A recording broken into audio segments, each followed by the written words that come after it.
What's up, everybody? It's the Pre-Kickoff Show. It's week 12, and I have one question for Joe Holka and Peter Overs at each. Joe, are we back? We're back. I'm pretty sure we're back.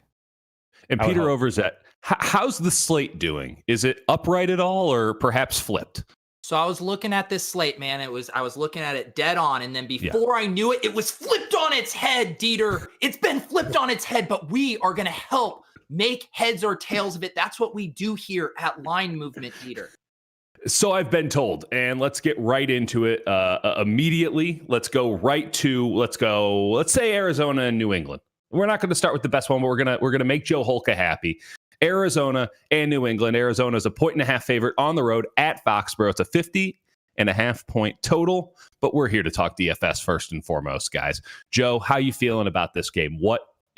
What's something that's getting you all excited about these Arizona Cardinals right now?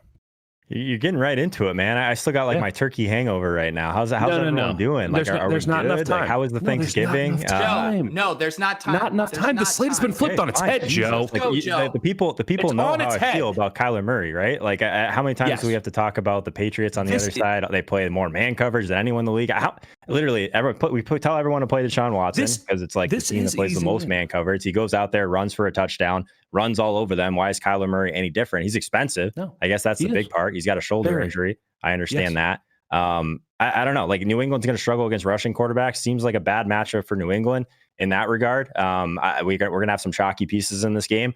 My biggest question for Pete is what's the DeAndre Hopkins ownership going to be like? Because we know that's just keeping you up at night, this matchup that he has in shadow coverage, right? Yeah, aren't you worried about Stephon Gilmore? I actually don't think the ownership in this game is going to really get out of hand. I think Kyler and Nuke, I think that'll be, decently popular, probably 10% around both is what I'm seeing. And then all of the Patriots pieces are going to be really low owned. If you want to go with Cam, if you like James White, now that we have all of this other value opening up with Brian Hill, Nyheim Hines, James White is going to be virtually unowned. Jacoby Myers, I think, is still kind of the alpha wide receiver in that offense. People don't want to go back to him after he kind of busted his chalk last week. So I've actually built of my hand built 5 beautiful lineups. One of them is a Cam Newton right now, bringing it back with DeAndre Hopkins because I'm not scared of Stephon Gilmore, Joe. I'm not scared.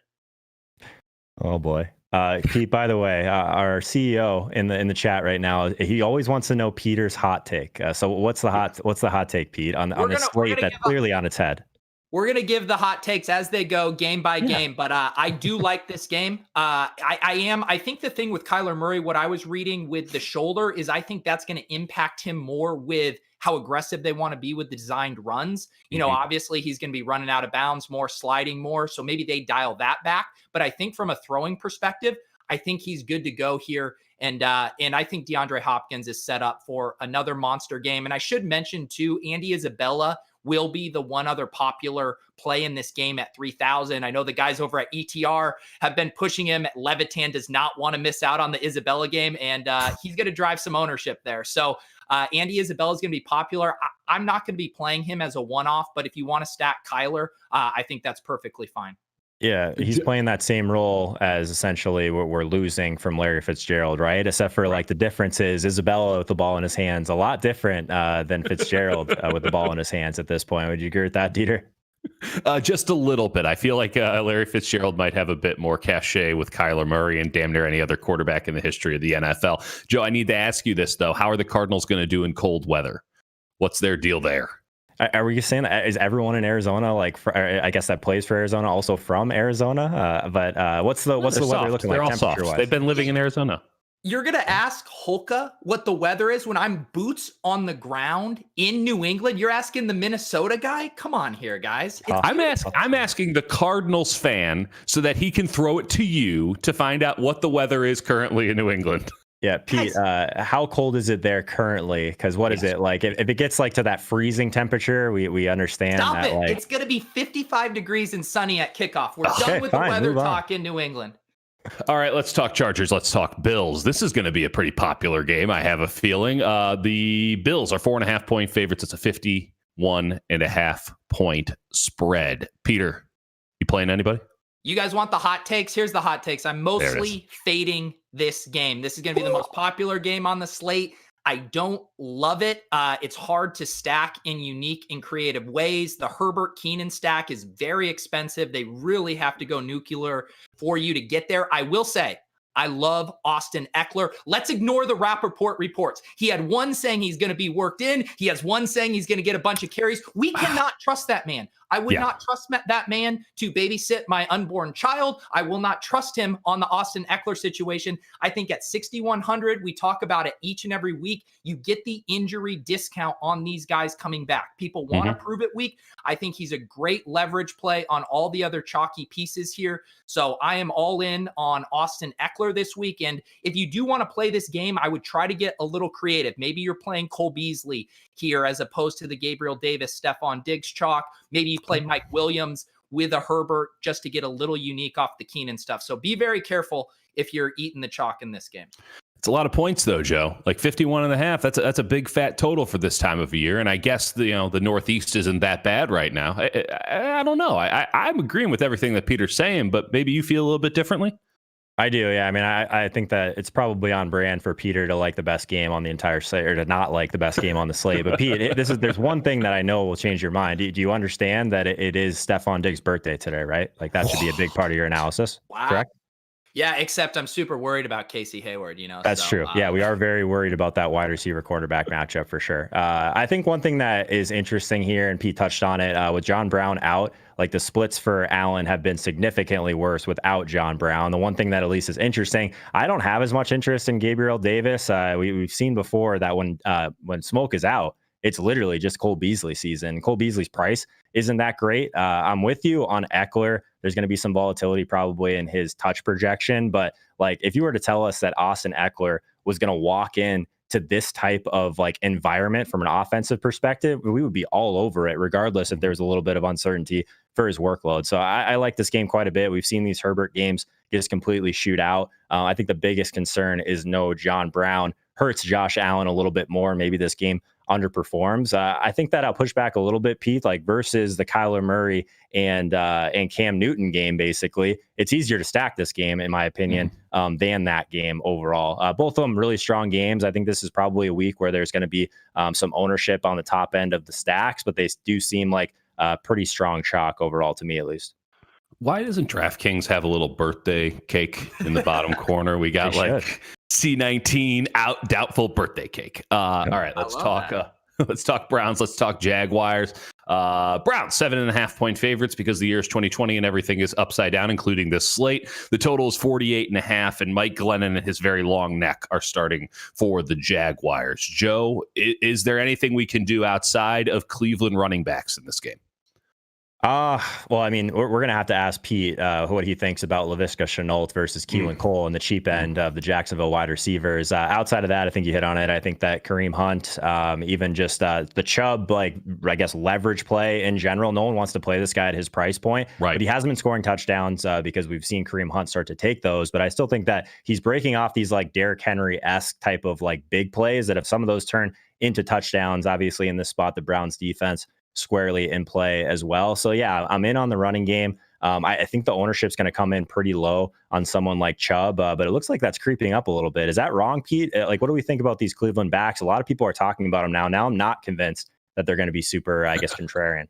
Yeah, I'm seeing the ownership now very similar on both of them. Yeah. And if I like Chubb with the ownership discount, but if you're now talking about a $1,500 price difference in the same amount of ownership, give me Kareem Hunt every time. He also had all 4 of their touches inside the 20 last week. So if you're saying you basically need Nick Chubb to rip off a 75-yard touchdown, which he's fully capable of, but we like making bets on that when no one wants to play him. So I'm definitely leaning Hunt right now with this ownership getting steamed on Chubb. I'm not getting any Glennon stacks out of you two. Nothing? Not for me. No Glennon stacks. I will say Joe mentioned both Keelan Cole and Laviska Shenault are 2 of the better point per dollar plays right now. I know Derek Carty's The Blitz projection system has them as the 2 top wide receiver point per dollar plays. Obviously, I prefer Laviska Shenault. He's coming off of a 2-week absence with the hamstring injury. He's fully good to go. They weren't going to rush him back. And I think he's just a really, really nice play at 3,300. We've seen these rookie wide receivers all year. Brandon Ayuk, Michael Pittman. I could go on and on step into large opportunity. They need him here. The question is, can Mike Glennon keep this offense running enough to sustain drives? But I have a good feeling about how they're going to use Shenault today. So I like him a lot at 3,300.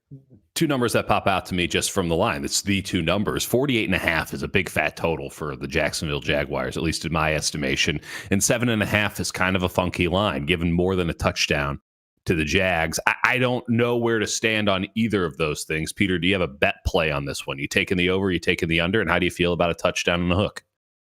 Yeah, I'm probably going to take the under here. I think that's just been the play with most of these Cleveland games. And again, I don't think Glennon is that much different from Luton or Minshew, but I still think that this team could struggle to move the ball here. So I'll take the under, just knowing how these teams want to play. All right. Let's talk Dolphins. Let's talk Jets. We got a divisional matchup late in the season. That means we're going under 44.5. Just lock that bad boy in there.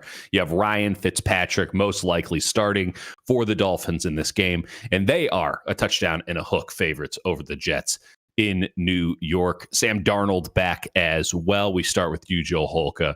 Any interest in this one? You got a low total. You got quarterback uneasiness, but maybe you got somebody. I don't know. I'm willing to hear it out. Uneasiness, man. We love Fitzpatrick around here. We are seeing a little bit of sharp money come in on Miami as well. 64% of the money, only 56% of the tickets. So I like that quite a bit. From a fantasy perspective, I just think that Fitz is underpriced. I think he's going to be super chalky in cash games. Very easy to stack, of course, with Parker, who's pretty low as well. Gesicki, I think, is an interesting leverage play in this one as well. And then just a clear bring back on the other side with Denzel Mims. Like, Denzel Mims is pretty far and away my favorite cheap wide receiver on the slate. He's only 3,500, top 5 in weighted opportunity rating. So he's getting the deeper targets. He's leaving a lot of air yards on the field. We know that he's in the air yards buy low model this week as well.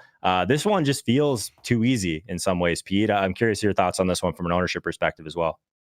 Yeah, I don't think anything is going to get too out of hand here. I assume we'll see Devontae Parker in the 10 to 15% range. Like you said, they're pretty depleted right now at running back. It's going to be some kind of committee with Matt Breida, my guy Patrick Laird, and DeAndre Washington at wide receiver. Even their second wide receiver, Jakeem Grant, has been questionable all week. I was going to be interested in him, but it sounds like he's still hurting. So I do think Gesicki and Parker are going to be the clear guys there. The one other guy we didn't mention, and this is a little more narrative streety, Darnold is back, and he seems to prefer Jamison Crowder a little bit as his main target. How I'm viewing that is not a dock on Denzel Mims, but just a reminder that Crowder is in a pretty good spot here as well at 5,400. But I'm with you. I prefer Mims at 3,500. I think we're going to get a lot of nice cover on his ownership because of Isabella, because of Gabriel Davis. So I think he's a great play. And like you said, it's a very simple stack. The Fitz to Parker and bring it back with one of those wide receivers, I think makes a ton of sense here. And as much as I would like to make a case for one of these Miami running backs, I think it's more or less a stay away situation here. Anyone feel any sort of way about the actual spread or the total on this one? I mean, if we love Fitzpatrick so much, 44.5 can't be that bad. Maybe the Jets can score points, unlike, the last time these two teams played. 7.5 tickle anybody's fancy? I go over here. I think that like both these defenses, I guess Miami is very strong, but I think that there's a chance still that there's some points in this game, some decent pace opportunities as well. I just like these games with Fitzpatrick to go over before people react after. This is just a totally different offense with him at the helm versus Tua. Do you feel differently, Pete?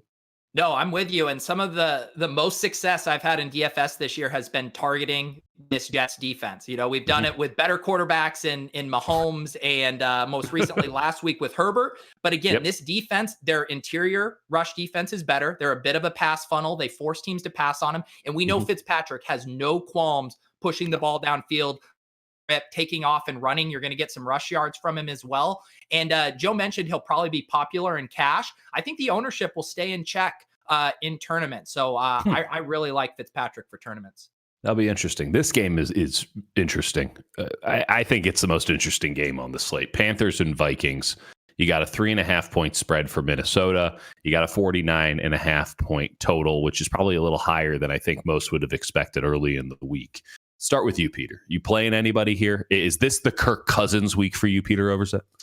This game's so tough because there's so many good plays, and yet none of the quarterbacks are appetizing. Teddy Bridgewater coming back, and like you just said, Kirk Cousins never getting anyone hot under the collar. The other interesting dynamic is we're going to have mega chalk condensing on Dalvin Cook, rightfully so, and Justin Jefferson without Adam Thielen. Dalvin Cook is priced up, but again, just the best running back going, so that price is justified. And Justin Jefferson without Adam Thielen at 6,300 is underpriced. So I think the tricky thing here is if I'm playing one of these guys, I want to correlate it with someone on Carolina, because all 3 or 4 of the options there, Mike Davis, Curtis Samuel, DJ Moore, Robbie Anderson, they are all going to be under 10% owned. So if you're getting a ceiling game from Justin Jefferson or Dalvin Cook, I think you want a bring back on the other side. And Kyle Rudolph, I think, is probably the only really viable punt play tight end this week. Everybody else, you want to be probably over 4,000. Him down there at 2,800 without Irv Smith, I think is a viable punt play there. And he should see an increased role in the red zone because Adam Thielen gets so much work in the red zone that you got to imagine it funnels a little bit more to Rudolph. So I'm curious, Joe, what you're doing with this game, because I like it, but it's hard to stack.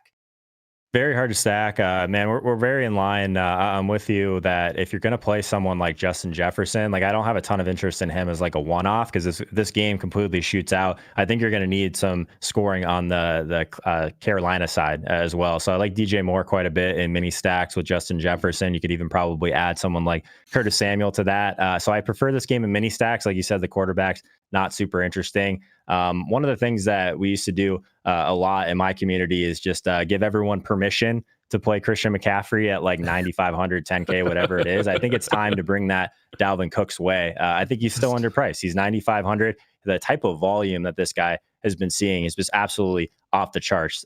27 rush attempts, 30 rush attempts, 22. 30, and that's without even getting to his usage in the passing game. So if this guy's going to touch the ball 26, 27 times, I don't care. He's 9,500. I'm going to find ways to get him in. And Joe Holker has granted permission, by the way. Yeah, let's officially declared. Joe's just a homer. He only likes Dalvin because he plays Vikings. I was going to say too, the other interesting thing about Dalvin Cook's ownership is this isn't last week. This isn't where he was going to be 50 to 60% owned. Yep. I think he will be that in some of the contests Joe and I play, the really smaller field stuff. Yep. But in your bigger stuff, I mean, it looks like he's coming in around 30 to 35%, which that's really reasonable for what a smash play he is. I mean, he had 10 high value touches last week and still disappointed people somehow. So Dalvin Cook's an absolute smash. And even though I said I prefer to correlate him, you can obviously play him as a one-off to your heart's desire. Logan Warner coming through in the chat saying all Vikings home games this year have come in on the over. We have not corroborated that information whatsoever, but just go with it. Just run with it. The chat is infallible as always. All right, Titans and Colts, perhaps a more interesting game from the standpoint of the AFC South battle than it is, I don't know, for daily fantasy, but you guys will be the tell of that. Colts are 3.5-point favorites not too long after absolutely whooping up on the Titans on Thursday Night Football. The total on this one, and I can already see Matt LaMarca hitting an under here, 51.5. Late season in division, and we got a 51.5 point total. So Joe Holka, what do you think about this game in terms of DFS standards? Well, it's not quite December, but I think it's just about that time to start playing Derrick Henry a little bit more. Both the running backs interesting in this game. Obviously, Jonathan Taylor was ruled out Saturday with COVID, or at least on the COVID list. So Nyheim Hines at 4,600, I think is going to be super chalky on DraftKings. Obviously, the pass catching side of that Hines and Wilkins, I guess, backfield now without Jonathan Taylor. So I think that's interesting. I guess that if you wanted to go to the passing option, I think that someone like Corey Davis could go incredibly under-owned in this spot. Right. Tannehill stack, somewhat interesting, but I don't know if I can get behind stacking a game like this. You mentioned division game later in the season, but I do like Derrick Henry a bit. If he doesn't get too popular, it seems like he's coming in at moderate ownership right now. So I like pieces of this game. I just don't know if I'm fully stacking it up. Do you feel differently, Pete? Go ahead, Dieter. I see you. I'm curious. You say what would the threshold of ownership need to be here, Holka? I need this information. People need this information. What number can't it go above for you? Well, I don't like playing Derrick Henry if he's like over like 20% because he doesn't catch passes. So like the paths to him like dropping like a basically like just 80 yards and a touchdown and just nothing else and no usage in the passing game, I think limits his ceiling. But we've seen these like huge plays that he can break off. So he just makes for a really good tournament play when he's a little bit lower. So I guess it depends on where your ownership projection is. Looks like we have him at around 15 to 20%. So kind of borderline. What do you feel about Henry, Pete? Yeah, I'm seeing that as well. I think he'll settle around 15%. To me, I still like him there. I think the fact that him and Chubb are going to end up being relatively similar in ownership, I much prefer Derrick Henry in that situation. And I do like this game a lot. As much as I like Derrick Henry, I will also say AJ Brown looks super nice to me at 6,700. Just one of the better ceiling with low ownership combinations that you're going to get on the slate. I've been having a hard time with Nyheim Hines. He has found his way into a couple of my lineups. I think I get why, from a projection standpoint, he's a smash. That said, I think he's still a little game script dependent in that if the Colts have a lead, they're going to use Jordan Wilkins as their early down grinder. If you're playing Nyheim Hines, the game script you're hoping for is the Titans get up early and Nyheim Hines is on the field for the whole game. That's kind of what you want, in which case he will smash. But it is a little more fragile, I think. So the places I'm using Hines, I'm correlating with A.J. Brown or as a bring back in a Ryan Tannehill stack. Joe mentioned Corey Davis. I don't mind that at all. I also think Jonnu Smith is one of the better tight end plays as well at 4,100. I probably wouldn't use him as a one-off, but I am using him in some Ryan Tannehill spots. And then I'll mention Michael Pittman Jr. Again, it's kind of hard to find bringbacks on the Indy side. He is kind of nice leverage on Hines because everyone's going to gravitate there. Pittman disappointed last week after he had the touchdown, didn't get much work after that, but I still think he's the top dog in this offense. And again, if you're playing for those game scripts where the Titans really smash, I think Pittman's pretty nice there. And no one's feeling Rivers? I don't think so. I don't think the upside is there really for me. It sounded like you're going to play some Tannehill lineups though. I am. Yeah, I'm going to have a Tannehill lineup. I think you stack him with AJ Brown and then choose one of Corey Davis or Jonnu for a double stack there. I think this game has a lot of shootout potential here, and I want pieces of it. And I'm having pieces of this game in almost all my lineups, whether it's a mini correlation or game stack. So yeah, I like this spot. I wish we had like a horn or something that we could play every time Peter Overzet says shootout potential. A lot of shootout potential here. It's like my favorite saying of the week. There it is. Thank you very much. It's a beautiful thing. It's a beautiful thing. Raiders and Falcons. You want to talk about shootout potential? Here we go. 53.5 point total. The Raiders are 3.5 point favorites. We're getting a lot of 3s and 5s here. This feels like a letdown spot for the Raiders after a great moral victory last week. I don't know if I'm in on this. This feels messy. It's the Falcons. It's the Raiders. You can't trust a damn thing that's going on in this game. Peter Overzet, am I off base here? No, I hope you're right because there's some good chalk on this slate. Two of the bad chalk pieces for me are Josh Jacobs and Darren Waller. Less so Waller. I understand it. The position's gross. But man, Josh Jacobs is just one of those guys I do not like playing when he's chalky. He is a guy that can get game scripted out of games. We'll see Devontae Booker come in here and play every third down snap if they're losing. So I like playing Josh Jacobs if he's under 10%, and I like fading him if he's over. He's one of the easiest fades for me on this slate. And if I'm attacking this game, I prefer to do it through the Falcons side. I think Calvin Ridley's decent chalk, and you can get unique around it. Matt Ryan won't be that popular. You can toss in Russell Gage or Hayden Hurst or whatever you want to round that out. And then as a bring back leverage play, I kind of like Aguilar as the guy to get you off of that other Raiders chalk. Joe, anything else here you're interested in? I forgot to mention Brian Hill, so I'm curious on your take on him. Yeah, I'm with you that this game, it shapes up well for points. People are going to go back to certain spots of it. It seems more spread out to me than I guess at first glance. I'm with you on Ridley as being like one of my favorite plays. I think even if Julio ends up trotting out there, he's probably just going to be a decoy. Brian Hill is an interesting one. He's 4K on DraftKings. Like one of the things that we've seen, at least since their coach was fired, is that they have been giving just one back a little bit more work. Like Todd Gurley has seen a decent amount of upside in terms of his volume over the last few weeks since he's been fired. 23, 25, 18, 21 touches in these games. So if Hill ends up seeing 18 plus touches at 4K, I think he's totally fine. I don't think that there's really much upside here in terms of talent, but at the price, I think is at least interesting. He's in the conversation with Hines for sure. I think I prefer Hines because of his pass catching ability. But in this game, I think it's one that's kind of scary because it could get turned into both teams running the ball a decent amount. Josh Jacobs, like it is more of a pass funnel situation overall, but I still don't think that matters. I think Josh Jacobs is going to get that goal line roll, all of that stuff. This game seems more spread out, so it's probably one that I'll be avoiding in favor of some of the other spots, I think, in terms of stacks.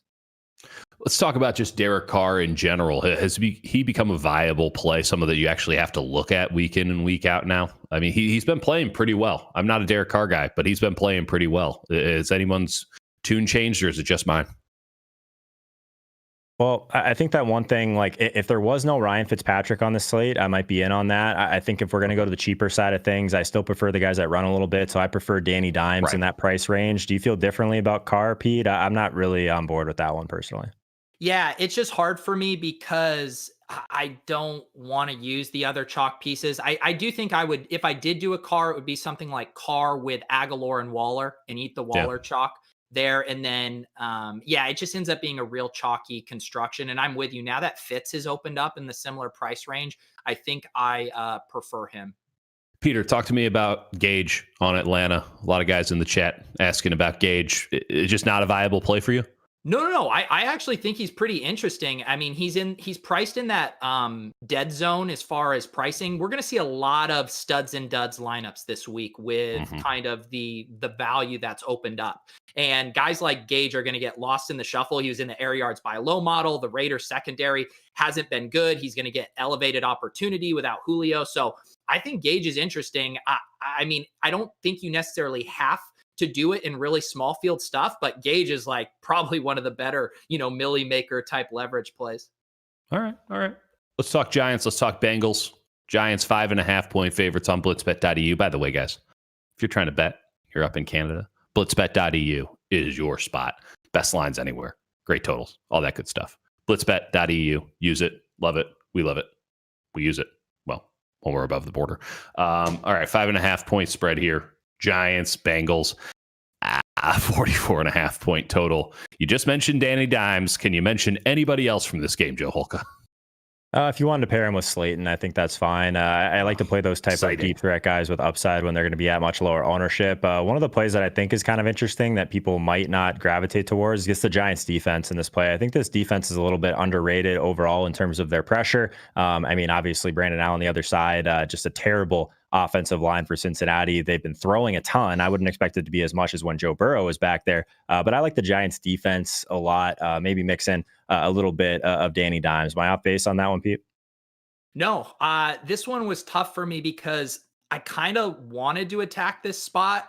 We've mentioned the two guys who I think are the better plays, Daniel Jones and Sterling Shepard. It gets a little dicey after that. I do think you could toss Evan Ingram into a double stack. The bring back is where it gets tough. I do think the risk is baked into the price as far as Tyler Boyd and T. Higgins. Both of those guys have been really good. I get the concerns about the offense without Brandon Allen. But I do think if you're hoping for the Giants to hit their ceiling, someone on the Bengals has to be scoring to push the pace there. So those would be my preferred options. We should probably also mention Gio Bernard. He is back this week after being in the concussion protocol. 5,700. He's been losing work to Samaje Perine. Don't love it, but I guess you could use it if you are trying to get in on this game. But yeah, this isn't a game I found myself gravitating to right now. No love for Fountains of Wayne Gallman? Anybody? Nobody? I mean, he's in that range of like all these cheap running backs, right? So he's going to be much lower owned than Hines and Hill. I don't know. I haven't played Gallman like ever, but do you like that one, Pete? Like you're like our resident like thin running back guy. You let me know if it's okay to play these guys. Yeah, I don't love it. Partly because like if I was staring at his ownership and he was 5%, no one was playing him. I am thinking based on what I'm seeing, he's going to be around 10%, which is just enough for me to be like, I'll let someone else deal with that. Do you prefer like James White in that range, Pete? I do. Yeah. I think James White is very interesting now without Rex Burkhead. Okay. How are we feeling about AJ Green, Joe Holka? He's probably fine. I don't think there's a ton of upside there overall with him. He's cheap enough, but I think there's enough cheaper pieces like at running back and at wide receiver where I don't know if we really have to get too cute with any AJ Green in this spot. Just so much uncertainty and probably not a high ceiling. All right. Hey, we're not ready for the inactive. One thing I'll say about Wayne Gallman, man, is that throughout this whole week, even before the Thanksgiving slate, I think we've gotten more comments on our YouTube channel, Line Movement about Wayne Gallman than any other meaningless player, ancillary player. It's so I would say that look out for the ownership on him and probably add 5 to 10% on what you expect it to be, because I don't know if that's anecdotal information or whatever, but when we see this sort of stuff, I mean, I'm talking about 15 comments about Wayne Gallman. I don't know if 14 were his mom or what, but I was very surprised to see that. Get help, guys. Get help. Yeah. If you want to know how much this slate has been turned on its head, we're getting a lot of Wayne Gallman chatter here on the Line Movement channel. Producer Jordan, we need a couple more minutes for the inactive corner, no? Yeah, Peter, are you ready? What's up with you? I'm down whenever you guys furiously, culling all of this information, getting ready. And guys, you are not prepared for this inactive corner. I have seen the graphics. The production is through the roof. It's going to be epic. Just give us about 2 more minutes and we'll unveil this bad boy. Oh, they're teasing it. He's got to warm it up. It's going to be much better than the inactive corner last week where I sang an impromptu theme song. Joe, let's just go through what we've already kind of determined here. Who are you liking out of this 11 o'clock slate? If you had to kind of plant a flag, where do you want that flag planted? Sure. I think one thing that's super interesting that I'm trying to piece together what to do with Justin Jefferson, because the data will tell you that 6,300, he's just way too cheap. Obviously, Adam Thielen has just been taking so many touchdowns through the air. Obviously, we know Dalvin Cook is going to have his role. But Justin Jefferson, I think he's good enough to be a true number 1 wide receiver. He just elevates everyone around him. So if he's just going to see a lot more volume, obviously Irv Smith is banged up as well at tight end. I'm interested in Justin Jefferson, even at his elevated ownership. I think he's going to be one of the highest owned wide receivers on the slate, but he's really not as expensive as some of these other guys that are going to be in that range ownership wise, like Tyreek Hill, Calvin Ridley, Keenan Allen. If Justin Jefferson ends up being a little bit below that, I kind of want to be on board with that. Like I said, I think Justin Jefferson bringing it back with a couple Carolina options makes the most sense. Dalvin's going to be probably mostly one-offs for me, kind of the opposite for Justin Jefferson, like the mini stacks a lot. What's the grossest game on the slate in that 11 o'clock hour? Oh, God. It'll be Giants-Bengals, right? Giants-Bengals is pretty gross. Yeah. Cleveland Jacks can be pretty gross. That's not going to be, you still have some DFS plays there, but that could be pretty gross. I'm looking at Tennessee, Indianapolis. Oh, is it ready? Are we ready? Feeling good. It's about to come out of the oven here. I'm waiting for producer Jordan to give me the cue. This is like launching a NASA rocket. Ladies and gentlemen, this is a monumental day for Line Movement. We have been doing Peter Overzet's Inactive Corner impromptu for 11 weeks now. It is no longer impromptu. Inactive Corner is a very real thing. It is a very sacred thing, and it is happening right now.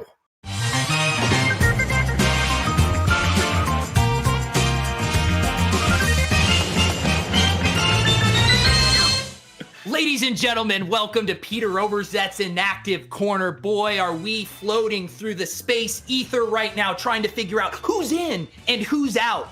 I have some actual good nuggets, though, for you guys. Let's get to the big stuff first. We got Julio Jones is out. We just talked about Russell Gage. We know Gio Bernard is in. We talked about that. The big ones we mentioned earlier, Austin Eckler in, Kalen Ballage out. Eckler should be in line for a big game.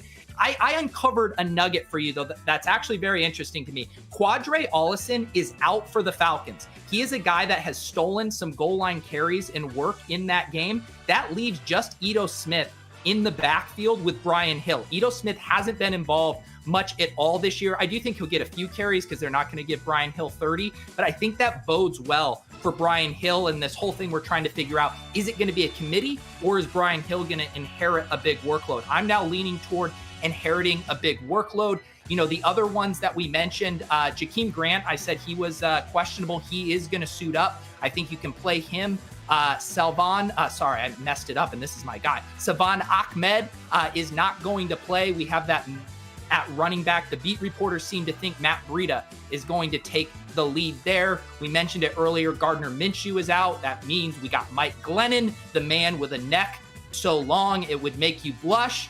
I believe that is it. Hayden Hurst is good to go. Phillip Rivers is good to go. That, ladies and gentlemen, has been the inactive corner. Let's now return back to the earth. Oh, brings tears to my eyes. So good. So good. That's incredible. Just absolutely incredible. Peter, are you okay? Do you need a minute? I just went in hyperdrive, guys. I mean, how's the slate looking? Has it been flipped on its head while I was up there out of the stratosphere? Couple times. It's tumbling in zero gravity, just flipping over and over again, just puking all over itself. All right, let's get to the afternoon games. They're a hot mess, man. They're a hot mess. We are going to save the best game of the day for last. Just throwing that out there. We're saving the best game of the day for last. So we're going to start with Niners and Rams, which is not the best game of the day. Raheem Mostert's back, though. Does anyone want to play Raheem Mostert? Peter? He hasn't made it into one of my lineups, but I think he's a pretty good play. At 5,600, no Tevin Coleman. Mostert, boots on the ground, Dieter. Mostert's, when he's healthy, he is their guy. He's real good, man. He's real good. Now, the question is, they do have Trent Williams at left tackle. They are going to run it because they have Deebo Samuel back. And, their quarterback is Nick Mullins. So they really do need to run it. I would think that Mostert's going to get a lot of action, and he can always break one off. I mean, he can go 80 yards easy. He's so fast. So I think it's a really good play in the price range. I think it's actually kind of a great play because the 49ers don't really have any other option. He's going to get his, even if it takes a lot of carries. We're not doing this by average. We're doing this by total, baby.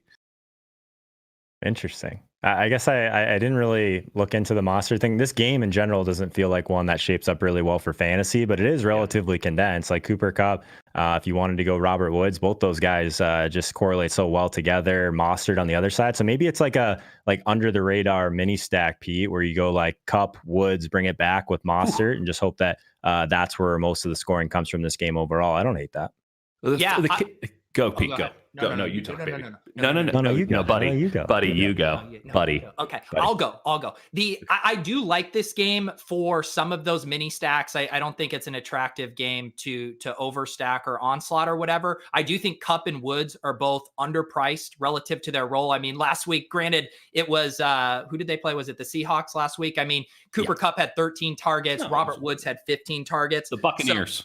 The Buccaneers, that was the game. The other guy I like, and I do want to get my boots on the ground take here from Dieter. I'm ready. I think Deebo Samuel without Brandon Ayuk at 5,400. I know we're worried about Jalen Ramsey, but the way they use Deebo Samuel, they'll manufacture him touches. They'll get him into rounds. They'll pepper him with short slants, all that good stuff. I think his volume here is way too high for such a low price tag. Do you like the Deebo call, Dieter? I like it. It's just going to be interesting to see how much they're willing to use him because he is coming off of injury as opposed to some of these guys coming off the COVID list where it's just, contact tracing. So they felt fine the whole time they were ready to rumble. They just got a nice week off to get those legs right. This one's a little trickier because it's a hamstring injury. And when he's played, he's been overused. Like he's been the running back. I mean, he got injured literally playing running back. So I love it. It's worth the nuclear option. You're all in though. If you have Deebo Samuel being played this week, like you might get 0 points out of this thing because one play that hamstring's gone. So it depends on your, how willing you are to take a risk. But I'm with you 100%. I mean, they're going to have to use him again. They don't have any choice. There's no Jordan Reed getting 2 touchdowns in this game for the 49ers. They have to go with Deebo Samuel. And one thing I will say from a DFS perspective, because this is the late game, and like Joe had said, I had been looking at some of these mini correlations. Like if you put in Cooper Kupp and then you put in Deebo Samuel or Raheem Mostert in your flex, they're within $200. So you leave an extra $200. Maybe we get a little more news, whatever. You can make that decision after the 1 p.m. games, after the slate has been flipped on its head. You can make that decision. So many times just throwing up on itself in its space helmet. All right, let's talk Chiefs and Buccaneers. the Buccaneers, who we just forgot about.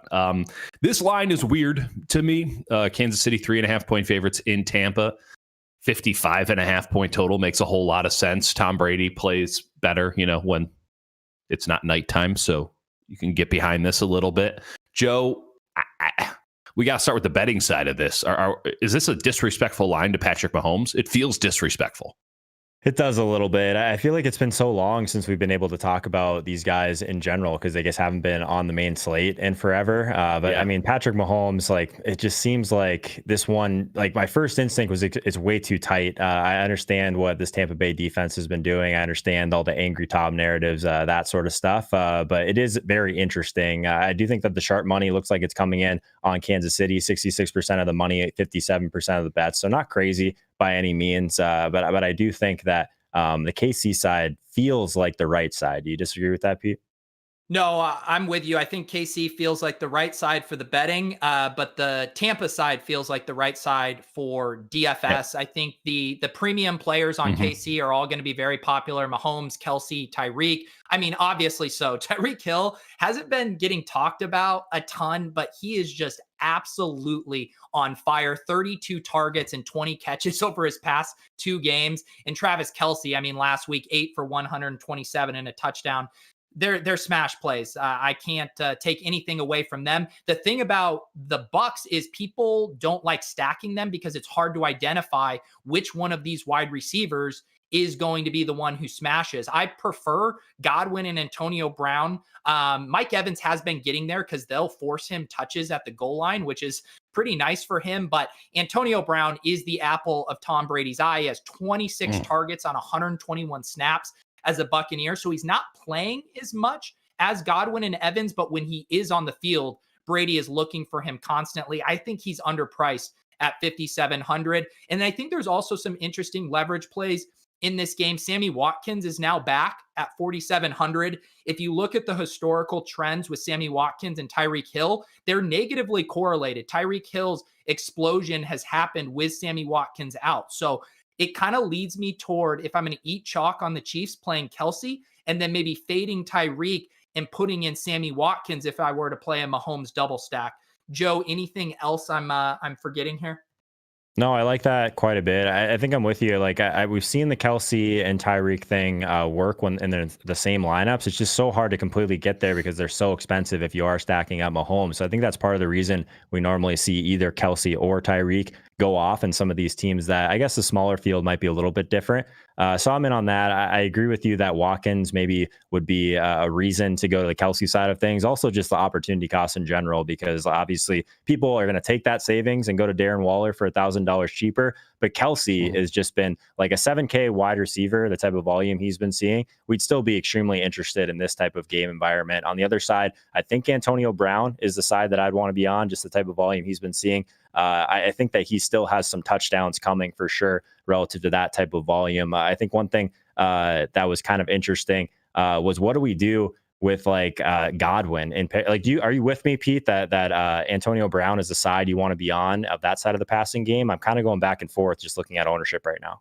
See, I don't think they have to be mutually exclusive. One Brady lineup I've made so far has both Godwin and Antonio Brown, because Antonio Brown is getting those deep shots. He was in the air yards by low model this week. I think Godwin is going to function more as the underneath guy in the slot, and Antonio Brown playing on the outside.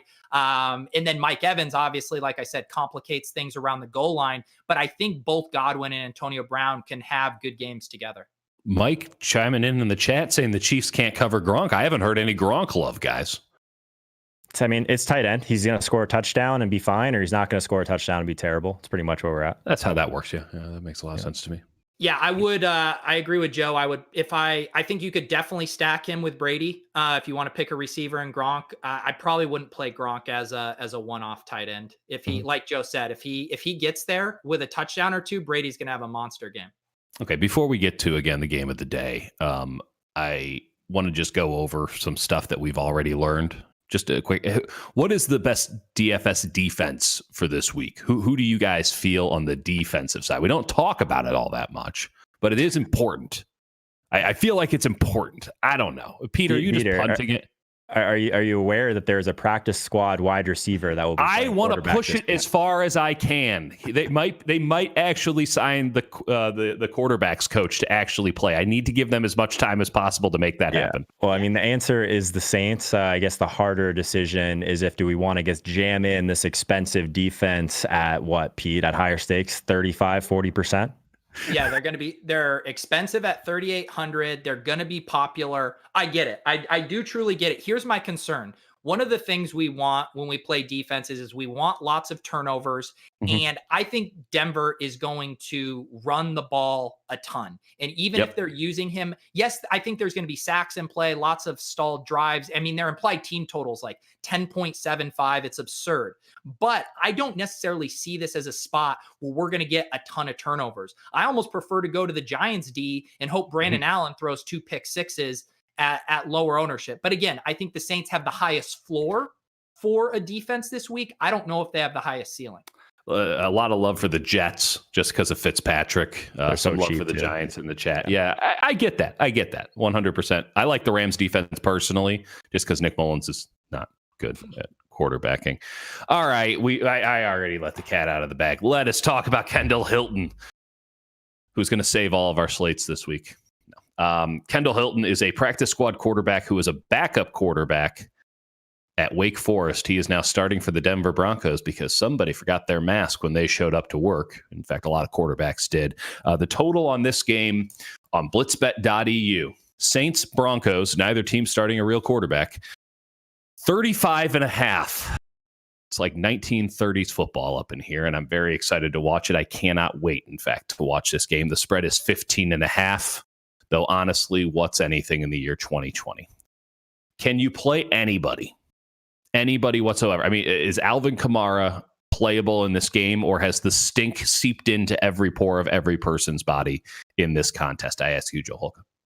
Pete, I don't know, man. Maybe I'm just a complete sick fish here, but I don't really see any plays whatsoever. Maybe if you want to talk yourself into Michael Thomas, but like, what's the ceiling if we get nothing on the other side from Denver? I get the low ownership, and still, like, the projections are taking a lot of this stuff still into account. I don't know. Maybe Taysom Hill as like a one-off, but just doesn't tickle my fancy. Pete, do you have interest here? If it does end up being like a lower owned like game to target, I don't know. Seems bad. Yeah, I think if Alvin Kamara was a little cheaper, I could start to talk myself into that Galaxy brain play. I just don't think you have to go there. You know, Michael Thomas, 52% target share last week. The rub here too is that was in the dome. They're in a more shootout game against the Falcons. Now they're outdoors in Denver. Vic Fangio has been a very good defensive coordinator with getting this Broncos team ready on Sundays. I think they'll have a plan here as well. I do think this is a gross game all around. Yeah. If I were to do something, Joe, I saw my buddy Eric Beimfor. He made this awesome lineup last week where he used Taysom Hill naked at quarterback and then stacked up the Pittsburgh receivers, being like, let me get Chase Claypool, Deontay Johnson, and not deal with Big Ben, who might throw picks, who isn't going to run. And it worked out perfectly. I think this might be getting too cute, but I think you could do something like that again, where say we said we didn't like Kirk Cousins and Teddy Bridgewater. What if you play Taysom Hill and then stack up some of those options in that game and just hope Taysom Hill runs a bunch? Because I do think that's the one given we're going to get. Taysom Hill is going to go over his rushing prop total today. So that might be the only way I attack this. And then I do like both defenses. I even like the Denver defense as well. They're kind of on the cheaper side. But if we think this game is going to be gross, and if we think Taysom Hill could still be prone to errors, I like the defensive sides on both. I like love. I think that we should be looking for those opportunities more often, Pete. Just like these quarterbacks that are too cheap, have rushing ability, just to somewhat attack these game environments where we're like everything but the quarterbacks. I think that's sharp. No love for Latavius Murray in this situation. Obviously, it's going to be a slow game script, an opportunity to just pound it up the middle. The Saints don't have to worry about too much. In fact, I would almost feel more comfortable taking the Broncos plus 15.5 because I don't know if the Saints are going to try to do anything in this game. But a lot of love for Murray in the chat, and I get it. Does anyone here want to get on the Latavius Murray train? My problem with Murray is just his price. I mean, up at 5,900, that is really expensive. I think if he was down in the 4,500 range, I could talk myself into it. But I mean, you're $200 off of Austin Eckler, who's going to be low owned, catch passes, and in the best game environment of the week. So I'm not finding myself to Latavius Murray, but if you're playing the Millie Maker lottos, knock yourself out. All righty.